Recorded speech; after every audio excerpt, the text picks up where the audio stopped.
إن الحمد لله نحمده ونستعينه ونؤمن به ونتوكل عليه ونعوذ بالله من شرور أنفسنا ومن سيئات أعمالنا من يهده الله فلا مضل له ومن يضلله فلا هادي له وأشهد أن لا إله إلا الله وحده لا شريك له وأشهد أن محمدًا عبده ورسوله أرسله بالهدى ودين الحق ليظهره على الدين كله ولو كره المشركون أما بعد فإن خير الكلام كلام الله وخير الحديث كتاب الله وخير الهدي هدي محمد صلى الله عليه وسلم وشر الأمور محدثاتها وكل محدثة بدعة وكل بدعة ضلالة وكل ضلالة في النار. أعوذ بالله من الشيطان الرجيم. يا أيها الذين آمنوا اتقوا الله حق تقاته ولا تموتن إلا وأنتم مسلمون. يا أيها الناس اتقوا ربكم الذي خلقكم من نفس واحدة وخلق منها زوجها وبث منهما رجالا كثيرا ونساء واتقوا الله الذي تساءلون به والأرحام إن الله كان عليكم رقيبا. يا أيها الذين آمنوا اتقوا الله وقولوا قولا سديدا يصلح لكم أعمالكم ويغفر لكم ذنوبكم ومن يطع الله ورسوله فقد فاز فوزا عظيما. اللهم صل على محمد وعلى آل محمد كما صليت على إبراهيم وعلى آل إبراهيم إنك حميد مجيد. اللهم بارك على محمد وعلى آل محمد كما باركت على إبراهيم وعلى آل إبراهيم إنك حميد مجيد. أعوذ بالله من الشيطان الرجيم. ولو أنهم فعلوا ما يوعظون به لكان خيرا لهم وأشد تثبيتا. أيها الناس ഉസിക്കും വയ്യായ അവലംബിത്തക്കുള്ള അള്ളാഹുവിനെ സൂക്ഷിച്ച് ജീവിതത്തിൽ തഖ്വ പുലർത്തി സൂക്ഷ്മതയോടുകൂടി ജീവിക്കണമേ എന്ന് സ്വന്തത്തെ മറക്കാതെ നിങ്ങൾ ഓരോരുത്തരോടും ഉണർത്തുകയാണ് വസിയത്ത് ചെയ്യുക. റഹ്മാനായ നാഥൻ എനിക്കും നിങ്ങൾക്കും അതിനെ തൗഫീഖ് നൽകി അനുഗ്രഹിക്കുമാറാകട്ടെ. പരിശുദ്ധമായ റബ്ബ് ഒരുപാട് പ്രത്യേകതകൾ സംവിധാനിച്ച ഒരു ദിവസത്തിലാണ് വെള്ളിയാഴ്ച ദിവസം. ഓരോ വെള്ളിയാഴ്ച ദിവസത്തിലും ഒരുപാട് പ്രത്യേകതകൾ കൂടിച്ചേർന്നതാണ് എന്ന് നബി സല്ലല്ലാഹു അലൈഹി വസല്ലം നമ്മളെ പഠിപ്പിച്ചിട്ടുണ്ട്. അത്തരം ഒരു വെള്ളിയാഴ്ച ദിവസത്തിലാണ് ഞാനും നിങ്ങളും ഇന്ന് ഈ പള്ളിയിൽ സമ്മേളിച്ചിരിക്കുന്നത്. നബി സല്ലല്ലാഹു അലൈഹി വസല്ലം പറഞ്ഞതുപോലെ വെള്ളിയാഴ്ച ദിവസം രാവിലെ പ്രഭാതം മുതൽ പ്രദോഷം വരെ ഈ ലോകത്തുള്ള മനുഷ്യരും ജിന്നുകളുമല്ലാത്ത എല്ലാ ജീവജാലങ്ങളും അന്ത്യനാളിനെ ഖിയാമത്ത് നാളിനെ പ്രതീക്ഷിച്ചുകൊണ്ടാണ് അതിന്റെ അസ്തമയം വരെ കഴിച്ചു കൂട്ടുന്നത് എന്ന് നബി സല്ലല്ലാഹു അലൈഹി വസല്ലം നമ്മളെ അറിയിച്ചു തന്നിട്ടുണ്ട്. ആദം നബി അലൈഹിസ്സലാത്തു വസ്സലാമിനെ സൃഷ്ടിച്ച ആദം നബി അലൈഹിസ്സലാത്തു വസ്സലാമിന് സ്വർഗ്ഗപ്രവേശനം നൽകിയ അത്രയും വലിയ പ്രത്യേകതകളും അതുപോലെ ഗൗരവകരമായ ഒരു ദിവസത്തിലാണ് നമ്മൾ അള്ളാഹുവിന്റെ ഭവനത്തിൽ ഇങ്ങനെ ഒത്തുചേർന്നിരിക്കുന്നത്. അതുകൊണ്ട് തന്നെ ആ വെള്ളിയാഴ്ചയുടെ പവിത്രത പോലെ തന്നെ വെള്ളിയാഴ്ചയുടെ ഗൗരവവും നമ്മളെല്ലാം ഉൾക്കൊള്ളേണ്ടതുണ്ട്. സുഹൃത്തുക്കളെ, ഏതൊരു കാലഘട്ടത്തിലുള്ള മനുഷ്യർക്കും നബി സല്ലല്ലാഹു അലൈഹി വസല്ലം പരിചയപ്പെടുത്തിയ ഉത്തമരായ തലമുറയായിക്കൊണ്ട് നബി സല്ലല്ലാഹു അലൈഹി വസല്ലം ഓർമ്മപ്പെടുത്തിയത് അത് നബിയുടെ കൂടെ ജീവിച്ച തലമുറയെയാണ്. ഖൈറുൻ നാസി ഖർനി സുമ്മല്ലദീന യലൂനഹും സുമ്മല്ലദീന യലൂനഹും, ഏറ്റവും ഉത്തമരായ തലമുറ അത് എന്റെ കൂടെ സഹവാസം ലഭിച്ച സ്വഹാബിമാരാണ് എന്ന് നബി സല്ലല്ലാഹു അലൈഹി വസല്ലം ഓർമ്മപ്പെടുത്തി. സുമ്മല്ലദീന യലൂനഹും സുമ്മല്ലദീന യലൂനഹും, പിന്നീട് മനുഷ്യരുടെ കൂട്ടത്തിൽ ഏറ്റവും ശ്രേഷ്ഠവാന്മാരായവർ അതിനുശേഷം വന്നവരാണ്. സുമ്മല്ലദീന യലൂനഹും, പിന്നീട് അതിനുശേഷം വന്നവരുമാണ്. ഇത് റസൂലുള്ളാഹി സ്വല്ലല്ലാഹു അലൈഹി വസല്ലം തങ്ങൾ നമ്മളെ പഠിപ്പിക്കുന്ന ഏറ്റവും പ്രധാനപ്പെട്ട ഒരു വസ്തുതയാണ്. അതുകൊണ്ട് തന്നെ പണ്ഡിതന്മാർ പറഞ്ഞു,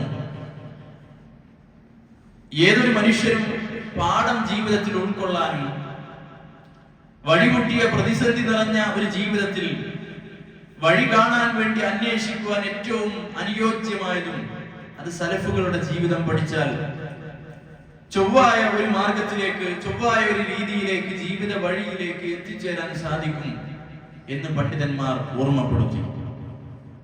അബ്ദുല്ലാഹി ഇബ്നു ഹുബൈബ് അസ്സുലമി, അദ്ദേഹം വലിയൊരു താബിഈ പണ്ഡിതനാണ്. അദ്ദേഹം പറയുന്നു, അബൂ അബ്ദുറഹ്മാൻ സുലമി എന്നാണ് അദ്ദേഹത്തിന്റെ ചരിത്രത്തിൽ അറിയപ്പെടുന്നത്. ഉസ്മാൻ ഇബ്നു അഫ്ഫാൻ റളിയല്ലാഹു അൻഹുവിൽ നിന്നും, അലി ഇബ്നു അബീ ത്വാലിബ് റളിയല്ലാഹു അൻഹുവിൽ നിന്നും, അബ്ദുല്ലാഹി ഇബ്നു മസ്ഊദ് റളിയല്ലാഹു അൻഹുവിൽ നിന്നും എല്ലാം വിശുദ്ധ ഖുർആന്റെ ആദ്യം തൊട്ട് അവസാനം വരെ പഠിക്കാൻ അവസരം ലഭിച്ച, ഭാഗ്യം ലഭിച്ച ഒരു വലിയ താബിഈ പണ്ഡിതനാണ് അബൂ അബ്ദുറഹ്മാൻ സുലമി. അദ്ദേഹം പറയുകയാണ്, അന്നഹും കാനൂ യഖ്തരിഊന മിൻ റസൂലില്ലാഹി സ്വല്ലല്ലാഹു അലൈഹി വസല്ലം 10 ആയാത്ത്. അവര് സ്വഹാബിമാർ, നബി സല്ലല്ലാഹു അലൈഹി വസല്ലമയുടെ കൂടെ ജീവിച്ച സ്വഹാബിമാരുടെ ജീവിതത്തെക്കുറിച്ച് സാക്ഷ്യപ്പെടുത്തുകയാണ്. അവരുടെ പഠനത്തെക്കുറിച്ച്, അവർക്ക് ഖുർആനിനോടുള്ള ബന്ധത്തെക്കുറിച്ച് അദ്ദേഹം സാക്ഷ്യപ്പെടുത്തുകയാണ്. അദ്ദേഹം പറഞ്ഞു, അല്ലാഹുവിന്റെ റസൂലിന്റെ സ്വഹാബത്ത് പ്രവാചകനിൽ നിന്നും 10 വചനങ്ങൾ അവർ ഓതിയെടുക്കും. പ്രവാചകനിൽ നിന്നും 10 വചനങ്ങൾ അവർ പഠിച്ചെടുക്കും. ഫലാ യഖുദൂന ഫിൽ അശ്രിൽ ഉഖ്റ ഹത്താ യഅലമ മാ ഫി ഹാദിഹി മിനൽ ഇൽമി വൽ അമൽ. അടുത്തൊരു 10 വചനം അവർ പഠിക്കുന്നത് ഈ ഓതിയെടുത്ത 10 വചനങ്ങളിലുള്ള അറിവും അമലും കർമ്മങ്ങളും അറിവും എല്ലാം അവർ ജീവിതത്തിൽ പുലർത്തിയതിനു ശേഷമായിരിക്കും അടുത്തൊരു 10 വചനങ്ങൾ അവർ പഠിക്കുക എന്നാണ്. അങ്ങനെയാണ് വിശുദ്ധ ഖുർആനെ മുഴുവൻ അവർ പഠിച്ചെടുത്തത്. വിശുദ്ധ ഖുർആനെ ഒരുപാട് സമയമെടുത്താണ് അവർ പഠിച്ചത്. കാരണം ഖുർആനെ കുറിച്ച് ചിന്തിക്കാൻ അവർ സമയം കണ്ടെത്തി. ഖുർആനെ മനഃപ്പാഠമാക്കുന്നതിനും അപ്പുറത്ത് ഖുർആന്റെ ഓരോ ആശയങ്ങളിലൂടെയും ജീവിതത്തിൽ കണ്ണോടിക്കാൻ, അള്ളാഹു എന്താണ് ഇതിലൂടെ മനുഷ്യനോട് സംസാരിക്കുന്നത്, അള്ളാഹു എന്ത് ആശയമാണ് ഇതിലൂടെ കൈമാറുന്നത് എന്ന് ജീവിതത്തിൽ വരച്ചു വെച്ച് ജീവിതം പഠിച്ചു, ഖുർആൻ പഠിച്ചു. അതായിരുന്നു സ്വഹാബിമാരുടെ ശൈലിയായിക്കൊണ്ട് അബ്ദുറഹ്മാൻ സുലമി റഹ്മത്തുള്ളാഹി അലൈഹി ഓർമ്മപ്പെടുത്തുന്നത്. എന്നിട്ട് അദ്ദേഹം പറയാണ്, ഫഅലിംനൽ ഇൽമ വൽ അമൽ. അങ്ങനെ അവർ അറിവും ആ അറിവ് നേടുന്നതിന്റെ കൂടെ തന്നെ അമലും പഠിച്ചു. അറിവൊപ്പം പഠിച്ചു, അതിന്റെ കൂടെ തന്നെ അമലും ജീവിതത്തിൽ പ്രാവർത്തികമാക്കുന്നതും ആ അറിവ് എങ്ങനെയാണ് ജീവിതത്തിൽ പുലർത്തേണ്ടത് എന്നതും അവർ പഠിച്ചു എന്ന് അദ്ദേഹം സാക്ഷ്യപ്പെടുത്തുകയാണ്. സഹോദരങ്ങളെ, ഞാനിത് പറഞ്ഞത് നമ്മുടെ ജീവിതത്തിൽ ഏറ്റവും വെളിച്ചം വീശേണ്ട ഒന്നാണ് ഇസ്ലാമിന്റെ പഠനം എന്ന് പറയുന്നത്. മതകാര്യങ്ങളിലുള്ള പഠനം ജീവിതത്തിൽ വലിയ മാറ്റങ്ങൾ കൊണ്ടുവരും. അതിനുള്ള ഒരു അവസരത്തിലേക്ക് നമ്മൾ കാലെടുത്തു വെക്കുകയാണെങ്കിൽ, ആ നമ്മൾ കേൾക്കുന്ന കാര്യങ്ങളൊക്കെ ജീവിതത്തിൽ പ്രാവർത്തികമാക്കാൻ തുടങ്ങിക്കഴിഞ്ഞാൽ വലിയ മാറ്റങ്ങൾ അല്ലാഹു നമ്മുടെ ജീവിതത്തിൽ കൊണ്ടുവരും. നമ്മുടെ എന്ത് വ്യതകളാണോ, എന്ത് പ്രശ്നങ്ങളാണോ നമ്മളെ അലട്ടിക്കൊണ്ടിരിക്കുന്നത്, നമ്മുടെ ഏത് മാനസിക സംഘർഷങ്ങളാണോ നമ്മുടെ മനസ്സിൽ പ്രയാസകരമായി കൊണ്ട് എന്ത് ചെയ്താലും നമ്മളെ വിടാതെ പിടികൂടിക്കൊണ്ടിരിക്കുന്നത്, അതിൽ നിന്നെല്ലാമുള്ള സമാധാനമാണ് ഇസ്ലാമികപരമായ കാര്യങ്ങളെ കുറിച്ച് പഠിക്കുക എന്നുള്ളത്. അത് വിശുദ്ധ ഖുർആന്റെ പഠനമായിരിക്കാം, അത് ഹദീസുകളെ കുറിച്ചുള്ള പഠനമായിരിക്കാം, മറ്റു വിജ്ഞാനങ്ങളെ കുറിച്ചുള്ള പഠനമായിരിക്കാം.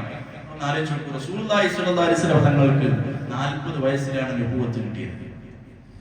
40 വയസ്സിലാണ് റസൂലുള്ളാഹി സ്വല്ലല്ലാഹു അലൈഹി വസല്ലം തങ്ങൾക്ക് നബുവത്ത് കിട്ടിയത്. ആ 10 വർഷ കാലഘട്ടത്തിൽ റസൂലുള്ളാഹി സ്വല്ലല്ലാഹു അലൈഹി വസല്ലം മക്കയിൽ ജീവിച്ച 10 വർഷ കാലഘട്ടത്തിൽ അവിടെ നമ്മൾ പഠിച്ചു നോക്കിയാൽ ഏത് സ്വഹാബിമാരുടെ പ്രായം എടുത്തു നോക്കിയാലും 40ഉം 50ഉം 50-നപ്പുറത്തും ഒക്കെയുള്ള പ്രായക്കാരാണ് സ്വഹാബിമാർ. അപ്പൊ പ്രായം എന്ന് പറയുന്നത് ഈ പ്രായത്തിൽ എനിക്ക് പഠിക്കാൻ കഴിയുമോ, ഈ പ്രായത്തിൽ ഞാൻ ഇനി പഠിക്കേണ്ടതുണ്ടോ എന്നുള്ള സങ്കോചങ്ങളും സംശയങ്ങളും സന്ദേഹങ്ങളും നമുക്ക് പാടില്ല. ഏതു പ്രായത്തിലും ഇസ്ലാമിക വിജ്ഞാനങ്ങൾ പഠിക്കുന്ന ഒരവസ്ഥയിലേക്ക് നമ്മൾ മാറേണ്ടതുണ്ട്. ദീന് പഠിക്കുന്ന ഒരവസ്ഥയിലേക്ക് നമ്മൾ മാറേണ്ടതുണ്ട്. നമ്മുടെ മുൻഗാമികളുടെ ജീവിതം പരിശോധിക്കുമ്പോൾ അവർ അറിവിന് വേണ്ടി ജീവിതത്തെ സമർപ്പിച്ചിരിക്കുകയാണ്. ജീവിതത്തിന്റെ എല്ലാ സമയവും അവർ മതവിജ്ഞാനത്തിന് വേണ്ടി നൽകിയതായി നമുക്ക് കാണാൻ സാധിക്കും. മാത്രമല്ല സഹോദരങ്ങളെ, ഈ ജീവിതത്തിൽ പഠിക്കുന്ന ഓരോ അറിവുകളും, അവർ കേട്ടറിഞ്ഞ ഓരോ അറിവുകളും അത് പ്രാവർത്തികമാക്കുന്നിടത്ത്, അവനവന്റെ ജീവിതത്തിൽ കൊണ്ടുവരുന്നിടത്ത് അവർക്ക് വിജയിച്ചു എന്നുള്ളതാണ്. വിശുദ്ധ ഖുർആൻ 4-ാം അധ്യായം സൂറത്തുൽ നിസാഇന്റെ 66-ാമത്തെ വചനത്തിലൂടെ വിശുദ്ധ ഖുർആൻ പറയുകയാണ്, വലൗ അന്നഹും ഫഅലൂ മാ യുഅദൂന ബിഹി ലകാന ഖൈറൻ ലഹും വഅശദ്ദ തത്ബീതാ. വിശുദ്ധ ഖുർആൻ പറയുന്നത് വലൗ അന്നഹും ഫഅലൂ മാ യുഅദൂന ബിഹി, ഉപദേശിക്കപ്പെടുന്ന കാര്യങ്ങളെല്ലാം അവർ ജീവിതത്തിൽ പാലിച്ചിരുന്നുവെങ്കിൽ ലകാന ഖൈറൻ ലഹും, അത് അവരുടെ ജീവിതത്തിൽ ഗുണകരമാകുമായിരുന്നു. വഅശദ്ദ തത്ബീത, സത്യമാർഗത്തിൽ ഈ ദീനിൽ അവരെ ഉറപ്പിച്ചു നിർത്തുമായിരുന്നു. നമുക്കില്ലാത്തത് അവനാന്റെ മതത്തിലുള്ള ഉറപ്പാണ്. അവനാൻ വിശ്വസിക്കുന്ന കാര്യങ്ങളിൽ, അവനവന്റെ അഖീദയിൽ, വിശ്വാസത്തിലൊന്നും ആർക്കും ഉറപ്പില്ല, ആരും ഉറച്ചു വിശ്വസിക്കുന്നില്ല. എല്ലാവരും പറയുന്ന ഞങ്ങൾ മുസ്ലിങ്ങളാണ്, പക്ഷേ ഇസ്ലാമികപരമായ ഒരു അറിവ് നമ്മുടെ മുമ്പിലേക്ക് കൊണ്ടുവച്ചാൽ അവർ പറയും ഇതൊക്കെ ഇല്ലാത്തതാണ്, പലതുണ്ട്. അത് എന്താണ് സഹോദരങ്ങൾ? ഇസ്ലാമിനെ കുറിച്ച് ഇന്നതാണ് ഇസ്ലാം എന്നുള്ളത് നമുക്ക് പോലും അറിയുന്നില്ല എന്നുള്ളതല്ലേ? നമ്മൾ ഒരു തവണ പോലും ജീവിതത്തിൽ അതിനെ കുറിച്ച് കേട്ടിട്ടില്ല എന്നുള്ളതല്ലേ? എന്തെല്ലാം വിജ്ഞാനങ്ങൾ ദീനിന്റെ മേഖലയിൽ, പല ബഹുമുഖ മേഖലകളിൽ ഉണ്ട്. അത് പഠിക്കാനോ അത് കേൾക്കാനോ ജീവിതത്തിൽ ഏത് സമയമാണ് നമ്മൾ നീക്കി വെച്ചിട്ടുള്ളത്? നമ്മുടെ എല്ലാ തിരക്കുകളും കഴിഞ്ഞ് ഒരു സമയം നമുക്ക് ദീന് പഠിക്കാൻ കിട്ടും സഹോദരങ്ങളെ. നമുക്ക് എല്ലായ്പ്പോഴും അവനവന്റെ മതം പഠിക്കുന്ന ഒരു സ്രോതസ് എപ്പോഴും ഉണ്ടായിരിക്കേണ്ടതുണ്ട്. മാത്രവുമല്ല, ഈ പഠിച്ചെടുത്ത കാര്യങ്ങൾ ജീവിതത്തിൽ നമ്മൾ പ്രാക്ടീസ് ചെയ്യണം. നമ്മൾ വിശുദ്ധ ഖുർആൻ കാണാതെ പഠിക്കുകയാണെങ്കിൽ അത് രാത്രി നിസ്കാരങ്ങളിൽ ഓതുന്ന ഒരു ശീലം, അല്ലെങ്കിൽ അതിനുവേണ്ടി അത് കാത്തു സൂക്ഷിക്കാൻ വേണ്ടി രാത്രി നിസ്കാരങ്ങൾ ആരംഭിക്കുന്ന ഒരു അവസ്ഥയിലേക്ക് നമ്മൾ മാറണം. ജീവിതത്തിൽ എപ്പോഴും ഈമാനിന്റെ വഴികളിൽ നമ്മൾ കൂട്ടിക്കൊണ്ടേയിരിക്കണം. വലിയ മാറ്റങ്ങളിലേക്ക് നമ്മൾ കടന്നു വന്നുകൊണ്ടേയിരിക്കണം. പിറകോട്ട് പോകലല്ല സഹോദരങ്ങളെ, മുമ്പോട്ട് കടന്നു വരാൻ എത്രയാണ് നമുക്ക് സാഹചര്യങ്ങളുള്ളത് അത്രയും നമ്മൾ ചെയ്തു നോക്കണം എന്നുള്ളതാണ്. ഇബ്നു തൈമിയ്യ റഹ്മത്തുള്ളാഹി അലൈഹി പറയാണ്, മൻ ഫഅല മാ യുഅദു ബിഹി സബ്ബത അല്ലാഹു അൽ-ഇൽമ ഫീ സദ്രിഹി. ആരെങ്കിലും ഉപദേശിക്കപ്പെടുന്ന കാര്യങ്ങളൊക്കെ ജീവിതത്തിൽ പ്രാവർത്തികമാക്കാൻ തുടങ്ങിക്കഴിഞ്ഞാൽ സബ്ബത അല്ലാഹു അൽ-ഇൽമ ഫീ സദ്രിഹി, അല്ലാഹുവിന്റെ പ്രകാശമാകുന്ന അറിവ് അല്ലാഹു അവന്റെ ഹൃദയത്തിൽ ചേർത്തു വെക്കും. അല്ലാഹു അവന്റെ ഹൃദയത്തിൽ ഊട്ടിയുറപ്പിക്കും. മതവിജ്ഞാനത്തെ അവന്റെ ഹൃദയത്തോട് അല്ലാഹു സുബ്ഹാനഹു വ തആല ഊട്ടിയുറപ്പിക്കുമെന്നാണ്. ചരിത്രത്തിൽ അബുൽ വഫാ ഇബ്നു അഖീൽ അൽ-ഹംബലി, ഹംബലി മദ്ഹബിൽ അറിയപ്പെട്ട വലിയൊരു പണ്ഡിതനാണ് അബുൽ വഫാ ഇബ്നു അഖീൽ. അദ്ദേഹം അൽ ഫുനൂൻ എന്ന് പറഞ്ഞൊരു ഗ്രന്ഥം രചിച്ചിട്ടുണ്ട്. അൽ ഫുനൂൻ എന്നാണ് അതിന്റെ പേര്. 800 വാള്യങ്ങൾ അടങ്ങിയ ഗ്രന്ഥമാണ്. 800 വാള്യങ്ങളുണ്ട് ആ ഗ്രന്ഥത്തിൽ. പക്ഷെ അത് പിൽക്കാലത്ത് മുസ്ലിങ്ങൾക്ക് നഷ്ടപ്പെട്ടു പോയി. മൂല്യവത്തായ ആ ഒരു ഗ്രന്ഥം അത് മുസ്ലിങ്ങൾക്ക് നഷ്ടപ്പെട്ടു പോയി. ശത്രുക്കളുടെ പടയോട്ട കാലഘട്ടത്തിൽ അത് മുഴുവൻ നശിച്ച് മുസ്ലിങ്ങളുടെ കയ്യിൽ നിന്നും നഷ്ടപ്പെട്ടു പോയി. എന്നാൽ പിൽക്കാലത്ത് 400-നപ്പുറമുള്ള ഒരു വാള്യം പിന്നീട് കണ്ടെടുക്കപ്പെട്ടിട്ടുണ്ട് എന്നുള്ളതാണ്. ആലോചിച്ചു, 800 വാള്യങ്ങൾ. ഒരു മനുഷ്യനെ ഇത്രയും വലിയൊരു ഗ്രന്ഥം രചിക്കണമെങ്കിൽ എത്ര കാലഘട്ടം അതിനുവേണ്ടി പണിയെടുക്കേണ്ടി വരും? 800 വാള്യങ്ങളുള്ള ഒരു ഗ്രന്ഥത്തെ കുറിച്ച് നമുക്ക് സങ്കല്പിക്കാൻ കഴിയുന്നുണ്ടോ? നമുക്ക് മനസ്സിലേക്ക് കൊണ്ടുവരാൻ കഴിയുന്നുണ്ടോ സഹോദരങ്ങളെ? ഒരു ചുമരിന്റെ അറ്റം മുതൽ അടുത്ത അറ്റം വരെ ഒതുക്കി ഒതുക്കി വെച്ചാൽ 100, 200, 300, 400 വാള്യങ്ങളായി 800 വാള്യങ്ങളുള്ള ഒരു ഗ്രന്ഥത്തെ കുറിച്ച് നമുക്ക് ചിന്തിക്കാൻ കഴിയുന്നുണ്ടോ സഹോദരങ്ങൾ? അതാണ് ജീവിതത്തിൽ മുഴുവൻ ജീവിതവും അവർ ഇസ്ലാമിന് വേണ്ടി സമർപ്പിച്ചു എന്നുള്ളതാണ് അവരുടെ ജീവിതം പഠിക്കുമ്പോൾ നമുക്ക് കാണാൻ സാധിക്കുന്നത്. അദ്ദേഹത്തിന്റെ ചരിത്രത്തിൽ അദ്ദേഹത്തിന്റെ ജീവിതത്തെ കുറിച്ച് അദ്ദേഹത്തിന്റെ ശിഷ്യന്മാർ പറയുന്നുണ്ട്. റൊട്ടി കിട്ടിക്കഴിഞ്ഞാൽ, പരിപരിക്കനായ ഒരു റൊട്ടി അദ്ദേഹത്തിന് കഴിക്കാൻ കിട്ടിക്കഴിഞ്ഞാൽ ആ റൊട്ടി അദ്ദേഹം വെള്ളത്തിലിട്ട് വെക്കുമായിരുന്നു എന്നാണ്. അദ്ദേഹത്തിന്റെ ഭക്ഷണത്തിന്റെ സമയം അദ്ദേഹം ക്രമീകരിക്കുന്നത് ഒരു പരിപരിത്ത റൊട്ടി ലഭിച്ചു കഴിഞ്ഞാൽ അത് വെള്ളത്തിൽ ലയിപ്പിക്കാൻ വേണ്ടി, അലിയാൻ വേണ്ടി അദ്ദേഹം ഇട്ടുവെക്കുമായിരുന്നു, വെള്ളമൊഴിച്ചു വെക്കുമായിരുന്നു പാത്രത്തിൽ. കാരണം അത്ര പോലും അത് കടിച്ചു പിടിച്ച് വലിച്ചു പിടിച്ച് കഴിക്കുന്ന ഭക്ഷണത്തിന്റെ സമയം പോലും അദ്ദേഹം മതവിജ്ഞാനത്തിന് വേണ്ടി നീക്കിവെച്ചു എന്നുള്ളതാണ്. ആ സമയം വരെ ലാഭിച്ച്, ആ സമയം വരെ അള്ളാഹുവിന്റെ ദീൻ പഠിക്കാൻ അവർ നീക്കിവെച്ചു എന്നുള്ളതാണ്. സഹോദരങ്ങൾ, അങ്ങനെയൊക്കെ ചിന്തിക്കുന്ന ഒരു തരത്തിലേക്ക് നമുക്ക് ഉയരാൻ സാധിച്ചില്ലെങ്കിലും അതിൽ നിന്നെല്ലാം ഉള്ള ഒരു വെളിച്ചം നമ്മുടെ ജീവിതത്തിലേക്ക് കടന്നു വരേണ്ടതുണ്ട്. അങ്ങനെ ലയിപ്പിച്ച് അലിയിപ്പിച്ച് അത് ഒറ്റയടിക്ക് വായിലാക്കി ഭക്ഷണം പൂർത്തീകരിക്കാറുണ്ടായിരുന്നു എന്നതാണ്. അപ്പൊ ഭക്ഷണത്തിനും അപ്പുറത്ത്, അവരവന്റെ ജീവിതത്തിലെ അത്യാവശ്യ കാര്യങ്ങൾക്കും അപ്പുറത്ത് അതിൽ നിന്നെല്ലാം സമയത്തെ കണ്ടെത്തി അത് മതം പഠിക്കാനായി അവർ ചെലവഴിച്ചു എന്നുള്ളതാണ്. നമുക്കൊക്കെ പഠിക്കാനുള്ള സ്രോതസ്സുകളും സമയങ്ങളും എമ്പാടുമാണ്. പക്ഷേ നമ്മൾ ഒരു ദിവസം കണ്ടു തീർക്കുന്ന റീലുകൾക്കും അപ്പുറത്ത് എത്ര വിശുദ്ധ ഖുർആന്റെ പഠന സദസ്സുകൾ നമ്മൾ പങ്കെടുക്കുന്നുണ്ട്, എത്ര പഠന ക്ലാസുകൾ നമ്മൾ കേൾക്കാൻ നമ്മൾ സന്നദ്ധരാകുന്നുണ്ട്. സഹോദരങ്ങളെ, എല്ലാ ശൈലിയും എല്ലാ ഖുതുബുകളും എല്ലാ പണ്ഡിതന്മാരും നമുക്ക് ഇഷ്ടപ്പെട്ടുള്ളെന്നില്ലെങ്കിലും നമുക്ക് ഇഷ്ടപ്പെടുന്ന ഒരു പണ്ഡിതന്റെ, നമുക്ക് ശൈലി സ്വീകാര്യനാകുന്ന ഒരു പണ്ഡിതനെ, നമുക്ക് ഏറ്റവും ആകർഷണീയത തോന്നുന്ന ഒരു പണ്ഡിതന്റെ ഒരു ക്ലാസ് എങ്കിലും നമ്മൾ സ്ഥിരമായി കേൾക്കുന്ന ഒരു സംവിധാനം അവനാന്റെ ജീവിതത്തിൽ ഉണ്ടോ എന്ന് നമുക്ക് ചിന്തിക്കാം. അപ്പൊ നമ്മൾ ദീനീ പഠനത്തിൽ എവിടെ നിൽക്കുന്നു എന്നുള്ളതാണ്. മുൻഗാമികളെ അപേക്ഷിച്ച് ഇന്നുള്ള കാലഘട്ടത്തിലുള്ള ആളുകൾക്ക് ജീവിതത്തിൽ ഈമാൻ കുറഞ്ഞു പോകുന്നതിന്റെ ഏറ്റവും വലിയൊരു കാരണം അത് ജീവിതത്തിൽ അറിയുന്ന ഓരോന്നും ജീവിതത്തിൽ പ്രാവർത്തികമാക്കാനുള്ള ഒരു ത്വര, ഒരു ആഗ്രഹം, അതായിരിക്കണം ഓരോ മനുഷ്യന്റെ മനസ്സിലുണ്ടാവുന്നത്. ഓരോ കാര്യങ്ങളും ഇസ്ലാമിൽ എന്താണ് അള്ളാഹു അതിലൂടെ അറിയിക്കാൻ ഉദ്ദേശിക്കുന്നത്, അള്ളാഹു എന്താണ് ആ വിഷയത്തിൽ വഹിയിറക്കിയത് എന്നറിയാനുള്ള ആശ്ചര്യവും കൗതുകവും സഹോദരങ്ങളെ നമുക്ക് വേണം. ഹദീസിന്റെ വിജ്ഞാനത്തിൽ ജറഹ് വ തഅദീൽ എന്ന് പറയുന്ന ഒരു വിജ്ഞാന ശാഖയുണ്ട്. അഥവാ നബി സല്ലല്ലാഹു അലൈഹി വസല്ലം തങ്ങളിൽ നിന്ന് ആ ഹദീസ് ആരാണോ ഉദ്ധരിച്ചത് ആ മനുഷ്യന്റെ ജീവചരിത്രം മുഴുവൻ റെക്കോർഡിക്കലായി രേഖപ്പെടുത്തിയത്. അദ്ദേഹത്തിന്റെ കാലഘട്ടത്തിലുള്ള ഏതെങ്കിലും അംഗീകരിക്കപ്പെട്ട മനുഷ്യന്മാർ, പ്രശസ്തരായ ആളുകൾ അദ്ദേഹത്തെ കുറിച്ച് എന്തെങ്കിലും ന്യൂനത പറഞ്ഞിട്ടുണ്ടെങ്കിൽ അത് മുഴുവൻ രേഖപ്പെടുത്തി വെക്കുന്നതാണ്. ഹദീസിന്റെ വിജ്ഞാനങ്ങളിൽ റസൂലിൽ നിന്നും ആരാണോ അത് ഉദ്ധരിച്ചത്, പിന്നീട് ആരാണോ അത് ഉദ്ധരിച്ചത്, അവരുടെ മുഴുവൻ ജീവചരിത്രങ്ങളെ രേഖപ്പെടുത്തുന്ന ഒന്നാണ് ഇൽമുൽ ജർഹി വ തഅദീൽ. അതിലേറ്റവും ഒന്നാമതായിക്കൊണ്ട് എണ്ണുന്നൊരു പണ്ഡിതനുണ്ട്. അത് ഇമാം അബൂ ഹാത്തിം റാസിയാണ്. ഏറ്റവും പ്രഗത്ഭനായ ഒരു പണ്ഡിതനാണ് ഇമാം അബൂ ഹാത്തിം റാസി.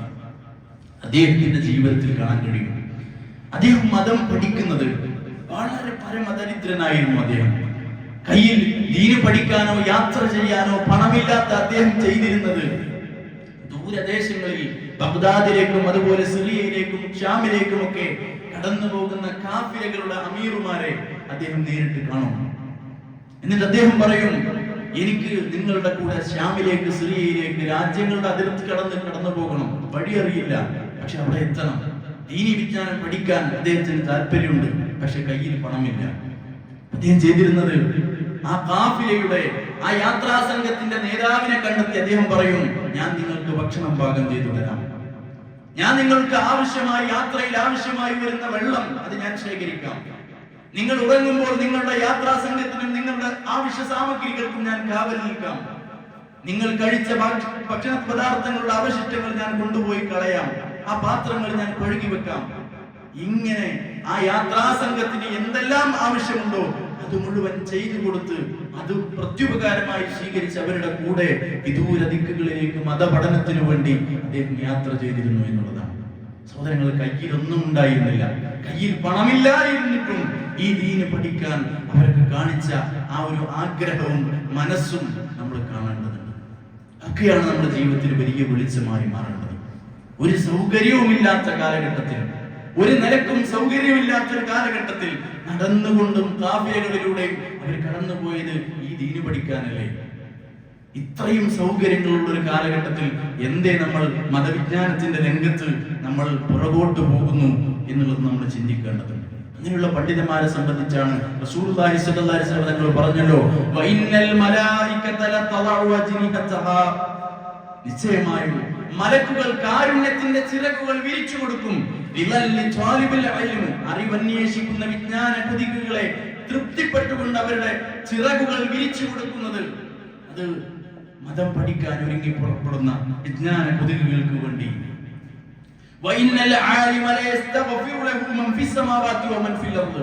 ആകാശഭൂമികൾക്കിടയിലുള്ള ജീവജാലങ്ങൾ മുഴുവൻ ഒരു പണ്ഡിതന് വേണ്ടി, ഒരു ആലിമിന് വേണ്ടി പാപമോചനത്തെ ചോദിക്കുമെന്നാണ് റസൂലുള്ളാഹി സ്വല്ലല്ലാഹു അലൈഹി വസല്ലം തങ്ങൾ പറഞ്ഞു. വൽ ഹീതാനു ഫീ ജൗഫിൽ മാ, ആഴിയുടെ അഗാധതയിലുള്ള ഒരു മത്സ്യം പോലും ഒരു പണ്ഡിതന്റെ പാപമോചനത്തിന് വേണ്ടി പ്രാർത്ഥിച്ചുകൊണ്ടിരിക്കും. വന്നംലതുല്ലതി ഫീ ഹുജ്രി ജുഹരിഹാ, മാളങ്ങളിലുള്ള ഉറുമ്പുകൾ വരെ ഒരു പണ്ഡിതന്റെ പാപമോചനത്തിന് വേണ്ടി പ്രാർത്ഥിച്ചുകൊണ്ടിരിക്കുമെന്നാണ്. സഹോദരങ്ങൾ, ദീനീ വിജ്ഞാനത്തിന്റെ വിലയാണ്, ദീനീ വിജ്ഞാനത്തിന്റെ അറിവിന്റെ അല്ലാഹുവിന്റെ അടുക്കലുള്ള പോരിശയും പവിത്രതയുമാണ് സഹോദരങ്ങളെ ഈ റസൂലുള്ളാഹി സ്വല്ലല്ലാഹു അലൈഹി വസല്ലം തങ്ങളുടെ ഈ ഒരു വചനം നമുക്ക് പഠിപ്പിച്ചു തരുന്നത്. മഹാനായ ഇമാം ബുഖാരി റഹ്മത്തുള്ളാഹി അലൈഹി ഇറാഖിലെത്തിയപ്പോൾ, അദ്ദേഹം ഇറാഖിലെത്തിയ സന്ദർഭത്തിൽ അദ്ദേഹത്തോട് അസൂയയുള്ള ആളുകൾ പലരും അദ്ദേഹത്തെ കുറിച്ച് പലതും വ്യാജ പ്രചരണങ്ങൾ പറഞ്ഞു പരത്തി. അദ്ദേഹത്തെ കുറിച്ച് പല ആളുകൾ പറഞ്ഞത് നിസ്കാരം പോലും ശരിയായി നിർവഹിക്കാൻ അറിയാത്ത വലിയ മഹാനാണ്, നിസ്കരിക്കാൻ അറിഞ്ഞൂടാ, വലിയ മഹാനാണ് അദ്ദേഹം, വലിയ അറിവുള്ള ആളാണ്, പക്ഷെ നിസ്കരിക്കാൻ അറിയില്ല. ഇത്ര കൂടിയായപ്പോൾ മഹാനായ ഇമാം ബുഖാരി റഹ്മത്തുള്ളാഹി അലൈഹി 3 ലക്ഷത്തോളം ഹദീസുകൾ മനഃപ്പാഠമുള്ള ഇമാം ബുഖാരി റഹ്മത്തുള്ളാഹി അലൈഹി ഇത് പറഞ്ഞ മനുഷ്യന്റെ അടുക്കലേക്ക് അങ്ങാടിയിലേക്ക് ഇറങ്ങിച്ചെന്നു. അങ്ങാടിയിലേക്ക് ഇറങ്ങിച്ചെന്നുകൊണ്ട് അദ്ദേഹം അവിടെ പോയി പറഞ്ഞു, യാ അഖി ലൗ ശിഅത ലസറത്തു ലക 10,000 ഹദീസൻ ബിസ്സലാ, സഹോദരാ, എനിക്ക് നിസ്കാരം അറിയില്ല എന്നാണ് താങ്കൾ പറയുന്നത്. ആളുകളോട് താങ്കൾ പറഞ്ഞു വരുത്തുന്നത് ഇമാം ബുഖാരിക്ക് എനിക്ക് നിസ്കരിക്കേണ്ടത് എങ്ങനെയാണ് അറിയില്ല എന്നുള്ളതാണല്ലോ. നിങ്ങൾ ഉദ്ദേശിക്കുകയാണെങ്കിൽ ഇവിടെ വെച്ച് താങ്കൾക്ക് നിസ്കാരത്തിന്റെ വിഷയത്തിൽ മാത്രം ഈ മജ്ലിസ് വിടുന്നതിന് മുമ്പ് 10,000-ഓളം ഹദീസുകൾ നിസ്കാരത്തിന്റെ വിഷയത്തിൽ നിന്ന് ഞാൻ മനഃപ്പാഠം ചൊല്ലിത്തരാം. താങ്കൾ ഒരുക്കമാണെങ്കിൽ ഇവിടെ നിന്ന് താങ്കൾ ഈ മജ്ലിസ് വിട്ടു പോകുന്നതിന് മുമ്പ് 10,000-ഓളം ഹദീസുകൾ മനഃപ്പാഠമായി കൊണ്ട് ഞാൻ ചൊല്ലിത്തരാം എന്ന് മഹാനായ ഇമാം ബുഖാരി റഹ്മത്തുള്ളാഹി അലൈഹി പറയുന്നു. സഹോദരങ്ങളെ, ആ വിജ്ഞാനത്തിന്റെ ആഴവും ആ വിജ്ഞാനത്തിന്റെ പരപ്പുമെല്ലാം അത് അല്ലാഹുവിന്റെ പക്കൽ നിന്നും പ്രത്യേകമായി കിട്ടിയ ഒരു ഫضലും അനുഗ്രഹവും തന്നെയാണ്. അത്തരം പണ്ഡിതന്മാരിലൂടെയാണ് നമ്മുടെ ദീന് നിലനിന്നത്. അവർ ജീവായുസ്സും മുഴുവൻ നൽകിയത് കൊണ്ടാണ് നമ്മുടെ ദീന് ഈ രൂപത്തിൽ വൃത്തിയായി നമുക്ക് പഠിക്കാനും ചെയ്യാനും അറിയാനും കഴിയുന്ന ഒരവസ്ഥയിലേക്ക് എത്തിച്ചേർന്നത് എന്ന് നമ്മൾ മനസ്സിലാക്കേണ്ടതുണ്ട്. ഒരിക്കൽ ഒരു മനുഷ്യൻ മഹാനായ ഇബ്നു തൈമിയ്യ റഹ്മത്തുള്ളാഹി അലൈഹി അദ്ദേഹത്തിന്റെ സമകാലീനനായ ഒരു വ്യക്തിയോട് ചോദിച്ചത്, മഹാനായ ഇബ്നു തൈമിയ്യ റഹ്മത്തുള്ളാഹി അലൈഹിയുടെ അറിവിനെ സംബന്ധിച്ച് അദ്ദേഹത്തോട് ചോദിച്ചു. അദ്ദേഹം പറഞ്ഞത്, ഫലസ്തീനിലെ ഖുബ്ബത്തു സഖറ താങ്കൾ കണ്ടിട്ടുണ്ടോ? അതായത് മസ്ജിദുൽ അഖ്സ പള്ളിയോട് ചേർന്ന് നിൽക്കുന്ന ഒന്നാണ്, ഒരു പാറയാണ് ഖുബ്ബത്തു സഖറ. ആദ്യ കാലഘട്ടത്തിൽ കഅബാലയത്തിലേക്ക് തിരിഞ്ഞ് നമസ്കരിക്കുന്നതിന് മുമ്പ് മുസ്ലിങ്ങളുടെ ആദ്യത്തെ ഖിബ്ല ആ പാറയായിരുന്നു. അതാണ് ഖുബ്ബത്തു സഖറ. ഇന്ന് മസ്ജിദുൽ അഖ്സയോട് ചേർന്ന് ഒരു മഞ്ഞ നിറത്തിൽ ഷഡ്ഭുജാകൃതിയിൽ നിർമ്മിക്കപ്പെട്ട ഒരു വലിയ സൗധമാണത്, വലിയ വിശാലമായ ഒരു സൗധമാണ്. റസൂലുള്ളാഹി സ്വല്ലല്ലാഹു അലൈഹി വസല്ലം തങ്ങൾ മിഅ്റാജ് രാത്രിയിൽ അവിടേക്ക് തിരിഞ്ഞുകൊണ്ടാണ് റസൂലുള്ളാഹി സ്വല്ലല്ലാഹു അലൈഹി വസല്ലം തങ്ങൾ മസ്ജിദുൽ അഖ്സ പള്ളിയിൽ റസൂലുള്ളാഹി സ്വല്ലല്ലാഹു അലൈഹി വസല്ലം നിസ്കരിച്ചത്. കഅബാലയത്തെ പിറകിലാക്കി നബി സല്ലല്ലാഹു അലൈഹി വസല്ലം തങ്ങൾ നിസ്കരിച്ചതാണ്. ഖലീഫ അബ്ദുൽ മലിക് ഇബ്നു മർവാന്റെ കാലഘട്ടത്തിൽ ഈജിപ്ത് അന്ന് ഏറ്റവും വലിയ സമൃദ്ധിയിൽ നിൽക്കുന്ന കാലഘട്ടമാണ്. ഈജിപ്തിന്റെ ഒരു വരുമാനത്തിന്റെ സിംഹഭാഗവും ഇത് നിർമ്മിക്കാൻ വേണ്ടി, മസ്ജിദുൽ അഖ്സ പള്ളി ഒരുക്കാൻ വേണ്ടി പേർഷ്യയിൽ നിന്നുള്ള ആളുകളെ കൊണ്ടുവന്ന് പണി കഴിപ്പിച്ച അത്ഭുതകരമായ ഒരു കമാനം ഇന്നും നമുക്ക് മസ്ജിദുൽ അഖ്സയോട് ചേർന്ന് നമുക്ക് കാണാൻ സാധിക്കും. അദ്ദേഹം പറഞ്ഞത്, ആ ഖുബ്ബത്തു സഖറയിൽ മുഴുവൻ പുസ്തകങ്ങൾ ഇട്ട് നിറച്ചു കഴിഞ്ഞാൽ, ഖുബ്ബത്തു സഖറ മുഴുവൻ പുസ്തകങ്ങൾ കൊണ്ട് നിറച്ചു കഴിഞ്ഞാൽ, എന്നിട്ട് ആ ഖുബ്ബത്തു സഖറ സംസാരിച്ചാൽ എങ്ങനെയുണ്ടായിരിക്കും? അതാണ് മഹാനായ ഇബ്നു തൈമിയ്യ റഹ്മത്തുള്ളാഹി അലൈഹി എന്ന്. അദ്ദേഹത്തിന്റെ അറിവിന്റെ ആഴം, അദ്ദേഹത്തിന്റെ അറിവിന്റെ വലുപ്പം അത് പഠിപ്പിച്ചു തരാൻ വേണ്ടിയാണ് ഇങ്ങനെ പറഞ്ഞത്. സഹോദരങ്ങളെ, അത് ദീനീ വിജ്ഞാനത്തോട് അവർക്കുള്ള താല്പര്യം, മതം പഠിക്കാൻ അവർ നൽകിയ ജീവിതത്തിന്റെ മുഴുവൻ ഭാഗവും അവര് നൽകിയ ആ ത്യാഗത്തിന്റെ പരിണിത ഫലമാണ് സഹോദരങ്ങളെ. ഇന്ന് നമുക്ക് ഏറ്റവും അനുകൂലമായി പഠിക്കാവുന്ന, സരളമായി ലളിതമായി പഠിക്കാനും ഒക്കെ സാധിക്കുന്ന നിലക്ക് 1500 കൊല്ലം കഴിഞ്ഞിട്ടും നമ്മുടെ ദീനി ഏറ്റവും പവിത്രമായി, ഏറ്റവും സുരക്ഷിതമായി, ഒരു സങ്കോചവും ഇല്ലാതെ നമുക്ക് നിർവഹിക്കാൻ സാധിക്കുന്നുണ്ടെങ്കിൽ മുൻകാലഘട്ടങ്ങളിലെ പണ്ഡിതന്മാർ, സലഫുകൾ, അവർ സഹിച്ച ത്യാഗം നമ്മൾ മനസ്സിലാക്കേണ്ടതുണ്ട് സഹോദരങ്ങളെ. വിശുദ്ധ ഖുർആൻ അത്തരത്തിൽ ദീനിനു വേണ്ടി, വിശുദ്ധ ദീനിനു വേണ്ടി എല്ലാം ത്യജിക്കുന്ന ത്യാഗികളായ ആളുകളെ ഓർമ്മപ്പെടുത്തിക്കൊണ്ട് പറഞ്ഞത് റിജാലുല്ലാ തുൽഹീഹിം തിജാറത്തുൻ വലാ ബൈഉൻ അൻ ദിക്രില്ലാഹ് വഇഖാമിസ് സ്വലാത്തി വഈതാഇസ് സകാത്ത് യഖാഫൂന യൗമൻ തതഖല്ലബു ഫീഹിൽ ഖുലൂബു വൽ അബ്സാർ. റിജാലുല്ലാ തുൽഹീഹിം തിജാറത്തുൻ വലാ ബൈഉൻ അൻ ദിക്രില്ലാഹ്. അല്ലാഹുവിന്റെ സ്മരണയിൽ നിന്ന് കച്ചവടമോ അതല്ലെങ്കിൽ വിൽപ്പനയോ മറ്റു കാര്യങ്ങളോ ഒന്നും അവരെ ബാധിക്കാത്ത ആളുകൾ, ഒന്നും അകറ്റി കളയാത്ത ആളുകൾ. അവർക്ക് കച്ചവടം ഉണ്ടായിരിക്കും, ബിസിനസ് ഉണ്ടായിരിക്കും, ഒക്കെ ഉണ്ടായിരിക്കും. പക്ഷെ ഇതൊന്നും അള്ളാഹുവിനെ സ്മരിക്കുന്നതിൽ നിന്നും വിട്ടുകളയാത്ത, അവരെ മറപ്പിക്കാത്ത ചില മനുഷ്യരുണ്ട്, ചില ആളുകളുണ്ട്. നിസ്കാരം നിലനിർത്തുന്നതിനും അവരുടെ കച്ചവടം അവർക്ക് പ്രശ്നമില്ല. അതിൽ എന്ത് നഷ്ടം സംഭവിച്ചാലും, എത്ര വലിയ കച്ചവടമാണെങ്കിലും പള്ളിയിൽ ജമാഅത്ത് നടക്കുന്ന സമയത്ത് അവർക്ക് ഒരുങ്ങി വരാൻ സാധിക്കും. അതിനേക്കാൾ വലിപ്പമുള്ളതല്ല അവർക്ക് കച്ചവടം. സകാത്ത് നൽകുന്നത് എത്ര വലിയ ടൈറ്റുള്ള സന്ദർഭത്തിലാണെങ്കിലും, എത്ര വലിയ ബിസിനസ് ഇടുങ്ങിയ സന്ദർഭത്തിലും സകാത്ത് വിട്ടൊരു കളിയില്ല. അത് സകാത്ത് കൊടുക്കുന്നതിൽ നിന്നൊരു മടി കാണിക്കലില്ല.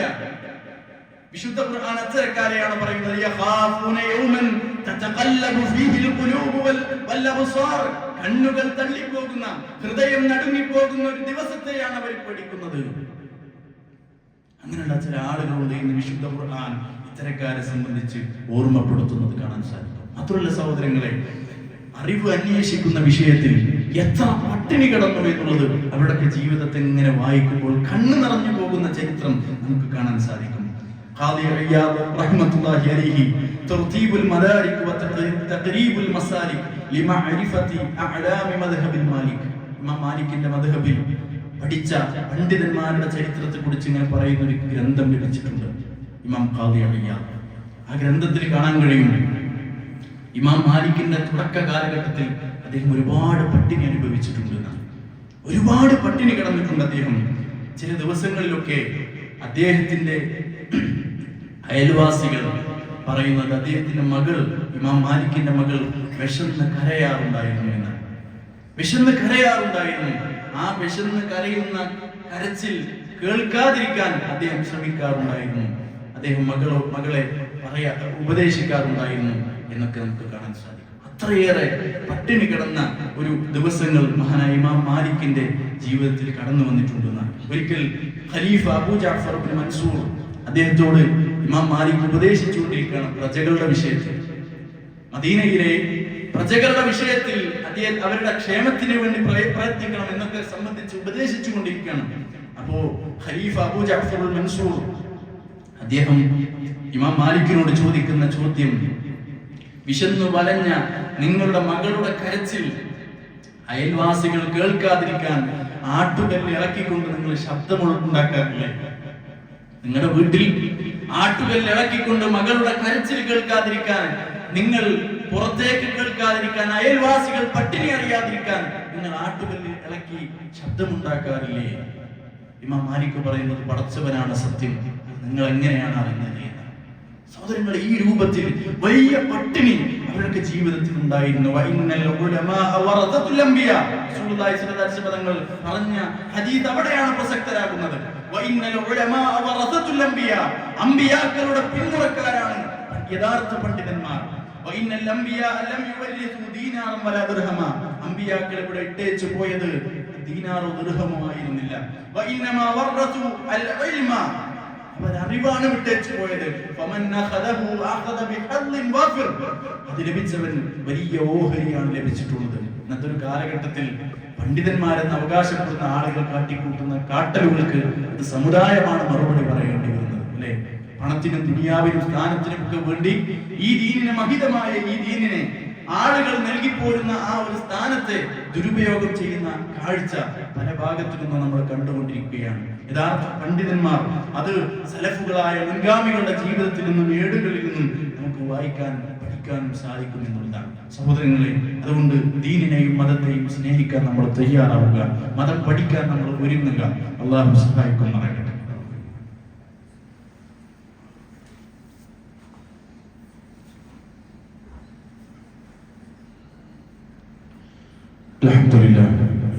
الحمد لله رب العالمين والعاقبة للمتقين ولا عدوان إلا على الظالمين ونصلي ونسلم على خاتم الأنبياء والمرسلين ومن تبعهم بإحسان إلى يوم الدين ما بعد. أيها الناس أوصيكم وإياي ثانيا بتقوى الله. അള്ളാഹുവിനെ സൂക്ഷിച്ച് ജീവിക്കണമെന്ന് രണ്ടാമതൊരിക്കൽ കൂടി വസിയത്ത് ചെയ്യുകയാണ്, ഉപദേശിക്കുകയാണ്. പറഞ്ഞു വന്നത് സലഫുകളായ മുൻഗാമികളായ പണ്ഡിതന്മാർ അവർ ഈ ദീനിന് ചെയ്ത ത്യാഗത്തെ സംബന്ധിച്ചാണ്. ആ ത്യാഗത്തിൽ നമുക്ക് പഠിക്കാൻ ഒരുപാട് സന്ദേശങ്ങളും പാഠങ്ങളും ഉണ്ട് എന്നുള്ളതാണ്. ഇമാം അഹ്മദ് റഹ്മത്തുള്ളാഹി അലൈഹി അദ്ദേഹത്തിന്റെ മുസ്നദ് എന്ന് പറയുന്ന ഒരു ഗ്രന്ഥമുണ്ട്. പ്രശസ്തമായ 6-7 ഹദീസ് ഗ്രന്ഥങ്ങൾ പറയുമ്പോൾ അതിൽ നമ്മൾ ഈ പേര് കേൾക്കാറില്ല. ഇമാം ബുഖാരിയുടെയും ഇമാം മുസ്ലിമിന്റെയും തുർമുദിയുടെയും നസായിയുടെയും ഇബ്നു മാജയുടെയും ഒക്കെ ഗ്രന്ഥങ്ങളെ പറയുന്നതിനും അപ്പുറത്താണ്, അതിന് പുറത്താണ് ഇമാം അഹ്മദിന്റെ മുസ്നദ് എന്ന ഗ്രന്ഥത്തെ കുറിച്ച് പറയാറുള്ളത്. ആ മുസ്നദ് എന്ന ഗ്രന്ഥത്തിൽ 40,000-ഓളം ഹദീസുകൾ രേഖപ്പെടുത്തിയിട്ടുണ്ട്. ഇമാം അഹ്മദ് റഹ്മത്തുള്ളാഹി അലൈഹി പറയുന്നത്, ആ ഗ്രന്ഥത്തിൽ ഞാൻ ഒരു ഹദീസും രേഖപ്പെടുത്തിയിട്ടില്ല. ആ ഹദീസ് രേഖപ്പെടുത്തിയ ആ ഹദീസിലുള്ള അടങ്ങിയ കാര്യം, അതിലൊരു നന്മയുണ്ടെങ്കിൽ, ഒരു സുന്നത്തുണ്ടെങ്കിൽ അത് എൻ്റെ ജീവിതത്തിൽ ഞാൻ വരുത്തിയതിന് ശേഷം മാത്രമേ ഒരു ഹദീസ് ഞാൻ അതിലേക്ക് എഴുതി ചേർത്തിട്ടുള്ളൂ എന്നുള്ളതാണ്.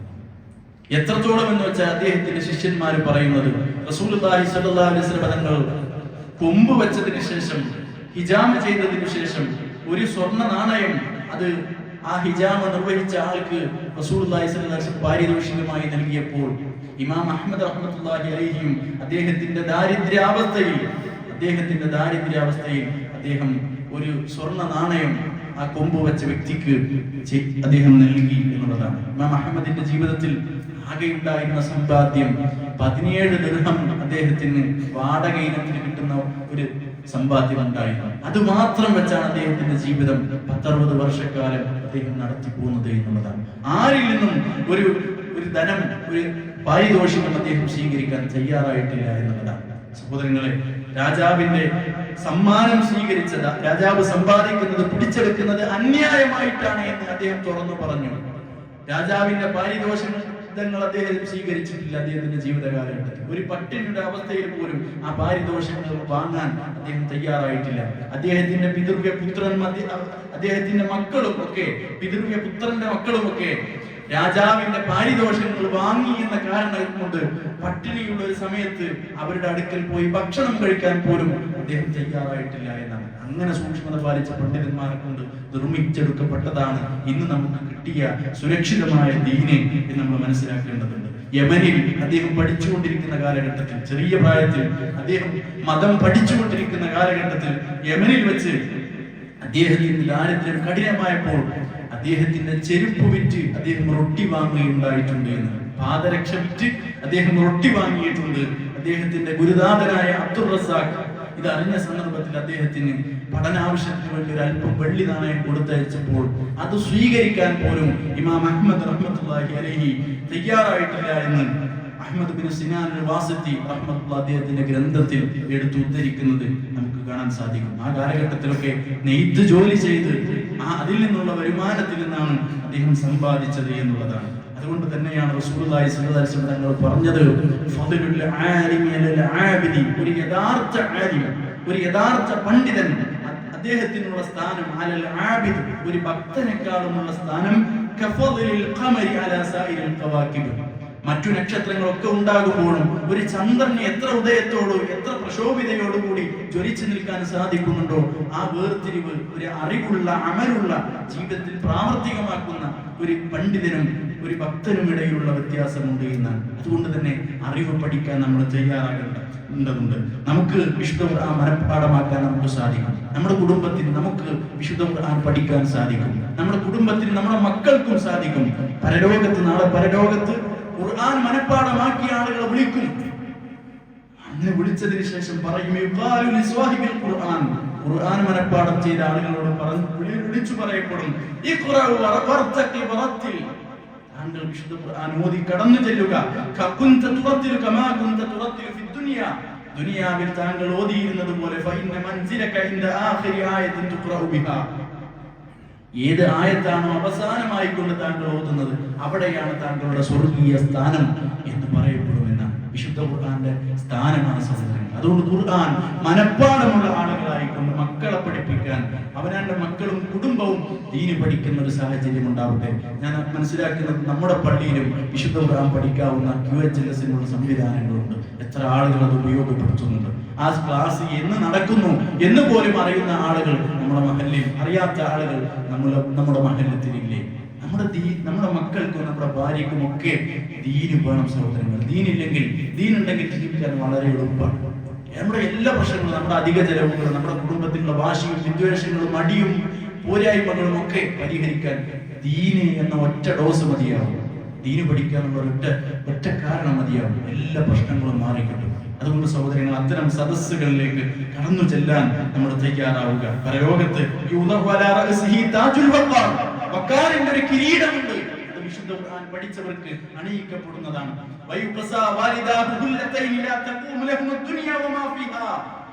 വിശുദ്ധ ഖുർആൻ പഠിച്ച ആളുകളുടെ മാതാപിതാക്കൾക്ക് അണിയിക്കപ്പെടുന്ന ഒരു ഹുല്ലത്തുണ്ട്, ഒരു വസ്ത്രമുണ്ട്. റസൂലുള്ളാഹി പറയാണ്, ഈ ദുനിയാവ് മുഴുവൻ അതിലുള്ള സർവ്വസാധനങ്ങളും അതിന് പകരം വെച്ചാലും ആ ഹുല്ലത്ത് അവർ ധരിപ്പിക്കപ്പെടുന്ന വസ്ത്രമാണ് മുമ്പിൽ നിൽക്കുക. അങ്ങനത്തെ ഒരു കറാമത്തിന്റെ അത്ഭുതകരമായ ഒരു അടിസ്ഥാനത്തിന്റെ വസ്ത്രം പരലോകത്ത് വിശുദ്ധ ഖുർആൻ പഠിച്ചവരുടെ മക്കളുടെ മാതാപിതാക്കൾക്ക് പരലോകത്തുണ്ടായിരിക്കും. അവർ ചോദിക്കും, പടച്ചവനെ, ഇതിനു മാത്രം ഞങ്ങൾ എന്ത് ചെയ്തു? യാ റബ്ബി അന്നലനാ ഹാദാ അന്നലനാ ഹാദാ, എന്താണ് ഞങ്ങൾ ഇതിനു മാത്രം ചെയ്തത്? അവരോട് പറയപ്പെടും, ബിതഅലീമി വലദികുമാൽ ഖുർആൻ, നിങ്ങളുടെ മക്കൾ ഖുർആൻ പഠിച്ചു. മക്കളെ പഠിപ്പിച്ചാൽ അതിന് കിട്ടുന്ന ഒരു സ്ഥാനമാണ് ഇത് എന്നുള്ളതാണ്. അതുകൊണ്ട് സഹോദരങ്ങളെ, ഖുർആനിലൂടെയും വിശുദ്ധ ഖുർആന്റെ പഠനത്തിലൂടെയും വിശുദ്ധ ദീനിന്റെ പഠനത്തിലൂടെയും എല്ലാം കിട്ടുന്ന അനുഗ്രഹങ്ങൾ അത് നമ്മുടെ ജീവിതത്തിൽ ഉണ്ടായിരിക്കേണ്ടതുണ്ട് സഹോദരങ്ങളെ. അത്തരം ആളുകളായി ഖുർആൻ പഠിക്കുന്ന, ദീന് പഠിക്കുന്ന ആളുകളായി നമ്മൾ മാറുക. അല്ലാഹു സുബ്ഹാനഹു വ തആല അനുഗ്രഹിക്കുമാറാകട്ടെ. ചെറുതും വലുതുമായ എല്ലാത്തരം പാപങ്ങളും, ജീവിതത്തിൽ വന്നുപോയ എല്ലാത്തരം പാപങ്ങളും അല്ലാഹു സുബ്ഹാനഹു വ തആല നമ്മിൽ നിന്നും വിട്ടുപുറത്ത് മാപ്പാക്കി തരുമാറാകട്ടെ. രണ്ടാളുകൾ പ്രാർത്ഥന വസിയത്ത് പറഞ്ഞിട്ടുണ്ട്. ചെറിയ പ്രായത്തിലുള്ള നമ്മുടെ ഒരു സഹോദരന്റെ ഒരു കൂട്ടുകാരൻ, അദ്ദേഹം ക്യാൻസർ രോഗിയായിക്കൊണ്ട് വിവാഹം പോലും കഴിച്ചിട്ടില്ല. അദ്ദേഹം ക്യാൻസർ രോഗിയായിക്കൊണ്ട് എറണാകുളം ഹോസ്പിറ്റലിലാണ്. അല്ലാഹു സുബ്ഹാനഹു വ തആല ആ സഹോദരനെ ആ വിപത്തിൽ ക്ഷമിക്കാനും സഹനം കൊടുക്കാനും അല്ലാഹു സുബ്ഹാനഹു വ തആല തൗഫീഖ് ചെയ്ത് അനുഗ്രഹിക്കുമാറാകട്ടെ. ഏതെങ്കിലും നിലക്ക് അത്ഭുതകരമായ ഒരു ശിഫ അല്ലാഹു സുബ്ഹാനഹു വ തആല ആ ചെറുപ്പക്കാരന് നൽകി അനുഗ്രഹിക്കുമാറാകട്ടെ. മറ്റൊന്ന് സഹോദരങ്ങളെ, എൻ്റെ ഭാര്യ മാതാവ് രാത്രി ഉറങ്ങാൻ സമയത്ത് നിസ്കരിക്കാൻ വേണ്ടി വുളൂ ചെയ്യുന്ന അവസരത്തിൽ അവര് നടുതെറ്റി വീണ് വളരെ പ്രയാസത്തിൽ 4-5 മാസം കിടപ്പിലാണ്. ഇനി എങ്ങനെയാണ് അതിന്റെ ശിഫ എന്ന് പറയപ്പെടാത്തൊരവസ്ഥയിലാണുള്ളത്. അവർ ദുആ വസിയത്ത് പറഞ്ഞിട്ടുണ്ട്. അല്ലാഹു സുബ്ഹാനഹു വ തആല ആഫിയത്തുള്ള ആരോഗ്യത്തോടുകൂടി അവരുടെ പ്രയാസങ്ങൾ അല്ലാഹു സുബ്ഹാനഹു വ തആല മാറ്റിക്കൊടുത്ത് ഏറ്റവും നല്ല നിലക്ക് പൂർണ്ണമായി ശിഫയോടുകൂടി തിരിച്ചു വരാൻ അല്ലാഹു അവർക്ക് തൗഫീഖ് നൽകി അനുഗ്രഹിക്കുമാറാകട്ടെ.